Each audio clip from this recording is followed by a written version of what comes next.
Ito na yung flyover mga kabayan. Gawa na ba? Hindi pa. So gilid nga tayo.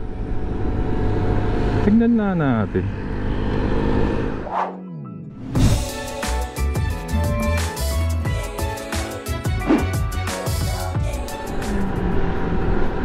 Alright, magandang araw mga kababayan. Dito tayo ngayon sa C5 extension, no?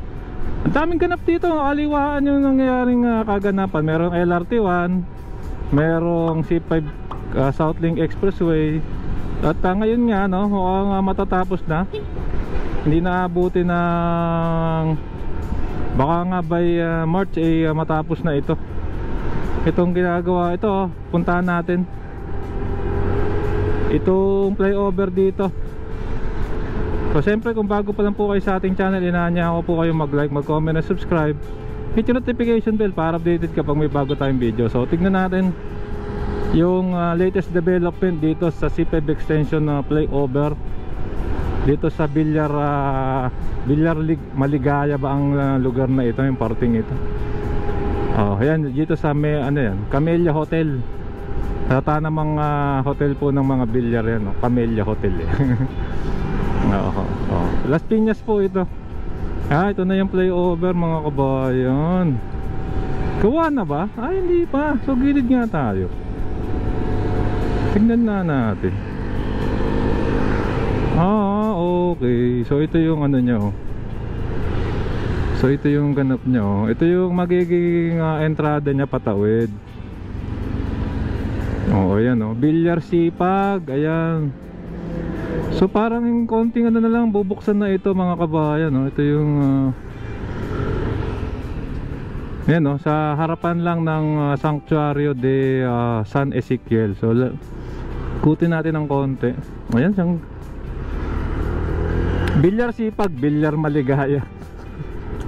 Villar Sipag pala kasi yung Jollibee Villar Sipag yung nakalagay. Okay, so ito yung mismong flyover.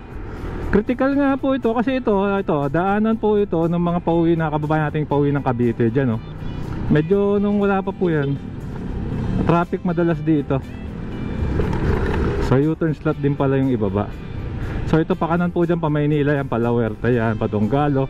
Ito po papunta po ng Buluhagan, yung service road. So ang gagawin natin, iikutin natin to. Ito po napinturahan na yung ilalim ang tinis mga kabayan. Ayan tsaka ingat kayo, ayan may mga nagkaroon na nga ng flyover. So yung ating mga Las Piñas enforcer nandito ho lagi yan. Kaya sumunod po tayo lagi sa batas trapiko. Okay, so ito naman yung part ng papunta na po ng Manila Bay.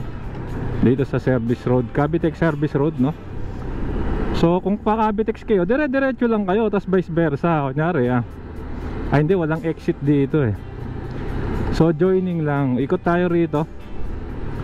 Dito naman kabila ang kuhanan natin. Ito yung papunta ng Las Piñas Fishport. Ayun pa Maynila shortcut natin yan Ayun, so ito kuhanan natin dito. Ito na yung mismong wala pong tayong drone dito kasi bawal mag drone mga kababayan.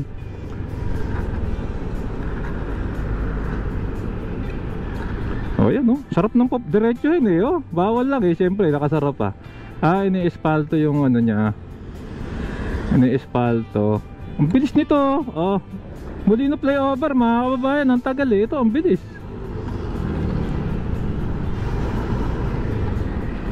Okay, so ito po yung update natin ngayong araw na ito Sabado. At mukhang magbubukas na ito mga kabayan. Ako hindi na ako comment down below lang baka may nakakaalam kung kailan magbubukas tong flyover na ito para kahit paano masubukan nating tawirin. Ayan, di ba? So ito naman ikutin natin ulit.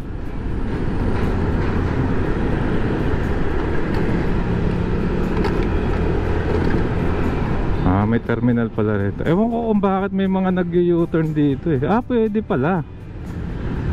Pero parang ang gulo pag pwede mag-U-turn dito.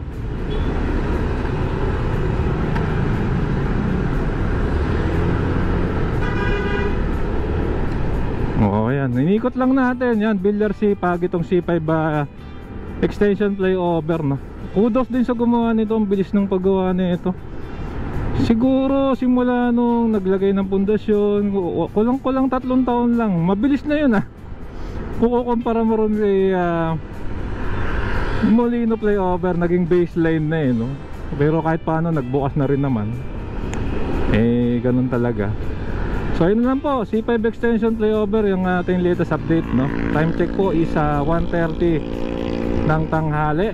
At syempre, hanggang dito na. Kung nagustuhan nyo tong video, inaanyahan ko po kayong mag-like, mag-comment at subscribe, hit yung notification bell, updated kayo pag may bago tayong video. Maraming pong salamat, keep safe at malasakit. Sarap maglakbay, see you po sa next vlog update mga kasama.